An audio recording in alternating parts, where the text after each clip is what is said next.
Eu peço desculpas, sabe? Porque a foto não tem nada a ver com ele. Não tem nada a ver com ele. Eu fico pensando o Natal porcaria que viveu o ministro Alexandre de Moraes ao ser acordado às 4, 5 da manhã do dia 25.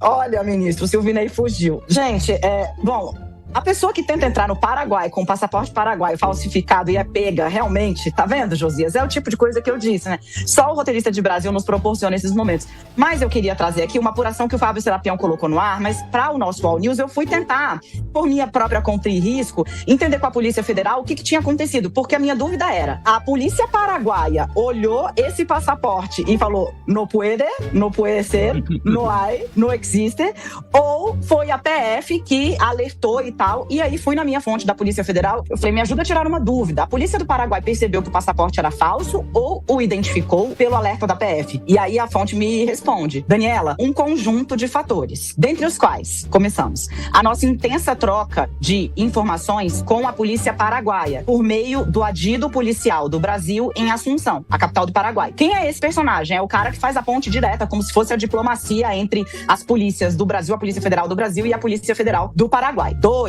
os alertas que foram dados para todos os países com os quais o Brasil faz fronteira. E aí, terceiro documento, ela coloca entre aspas, que ele apresentou informando que não podia nem falar, nem escutar por questões de saúde. Então, ele se apresenta como um cidadão paraguaio, que não consegue falar nem escutar por questões de saúde. Ele colocou aí um câncer tipo 4. Veja onde vai, né? A necessidade de mentir. O último estágio, né? Um câncer terminal, que estaria indo para El Salvador para fazer lá no país do ídolo, né? Da extrema-direita, o Bukele, né, para fazer esse tratamento. E aí, quando a polícia paraguaia da migração, e é muito interessante porque tem uma foto dele, né, preso, cabeça baixa, assim, do tipo, meu mundo caiu, e do lado tá o policial Migraciones, né, o policial da imigração paraguaia. Porque quando ele apresenta esse documento, o policial olha e fala, no habla, no escuta e vas a donde, sabe? Não fala, não escuta e vai pra onde?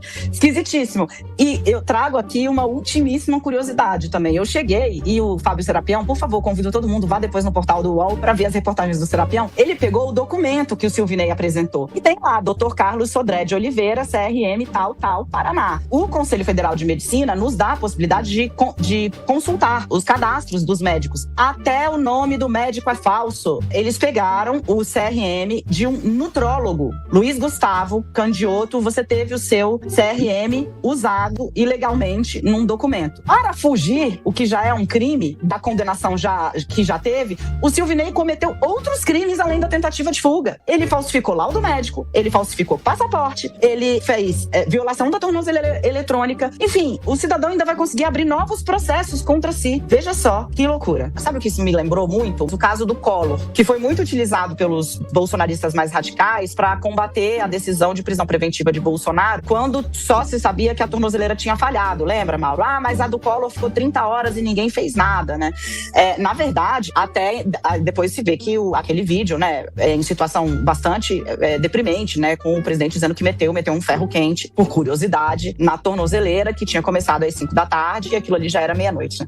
Quem tem de monitorar o funcionamento da tornozeleira é a Polícia do Estado. E é por isso que é importante a gente entender exatamente que leseira foi essa, para usar um termo ameno, da Polícia de Santa Catarina. Porque, de novo, né, chegou a servir ao governo do Estado, Silvinei Vasquez, quando já era suspeito de ter tentado a coisa mais grotesca que se viu, que foi barrar eleitores da região Nordeste por meio de blitzes. Teve gente que foi a pé votar. Falou, meu ônibus não vai passar? Eu vou a pé pra urna. Vocês que se virem aí. Vamos lembrar do que aconteceu. Foi isso, né? A ordem foi dele. Ele foi chamado no Tribunal Superior Eleitoral. Segundo a reportagem do Hélio Gaspari, chegou lá com 2 policiais de escolta, esses policiais fortemente armados, quando ouviu do ministro Alexandre de Moraes que ou desmobilizava as blitzes ou saía dali preso. Então, já não era pouca coisa que tinha contra ele quando ele é convidado a servir o estado de Santa Catarina. A polícia de Santa Catarina ter levado esse tempo inteiro para avisar a Polícia Federal é bizarro. Foi o que fez a polícia alagoana com Collor. Pressionada pelo Supremo Tribunal Federal, disse que não sabia o endereço de e-mail do gabinete do ministro Alexandre de Moraes.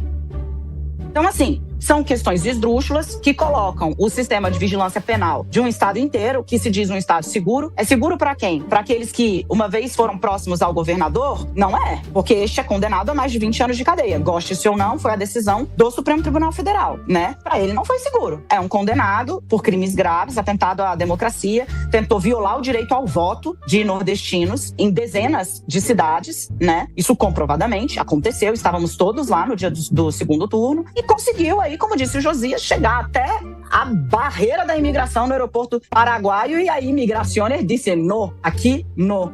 Então, assim, fomos salvos mesmo, Josias. O Brasil foi salvo pela polícia paraguaia de um novo vexame, no caso de Silvinei Vasquez. Eu acho que devemos isso à polícia, a pouca semelhança entre o Silvinei e o detentor do passaporte que ele escolheu roubar, né? Usar, chamar pra si, e a esse documento tosco, cujo CRM é falso, que colocou ali o Silvinei como portador de um câncer terminal, impossibilitado de falar e ouvir. Cara, isso na véspera de Natal, pra quem disse a vida inteira e conhecereis a verdade vos libertará, rapaz, é puxado. Sem dúvida nenhuma. O Gabeira fez a pergunta certa, né? Onde é que está o cachorro?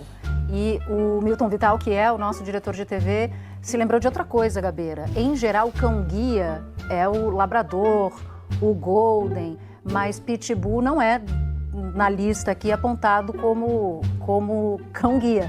Então há uma série de inconsistências que não passou incólume pelo agente paraguaio que olhou a foto do passaporte, que não era a foto de Silvinei, deve ter olhado e falou assim, não parece com o senhor.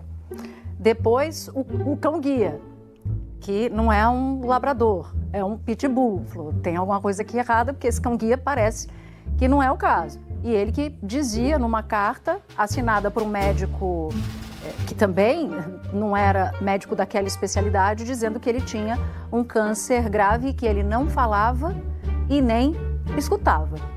Então, todos os caminhos levaram para esse desfecho infeliz para Silvinei Vasquez, mas que contenta a justiça brasileira, porque finalmente ele vai poder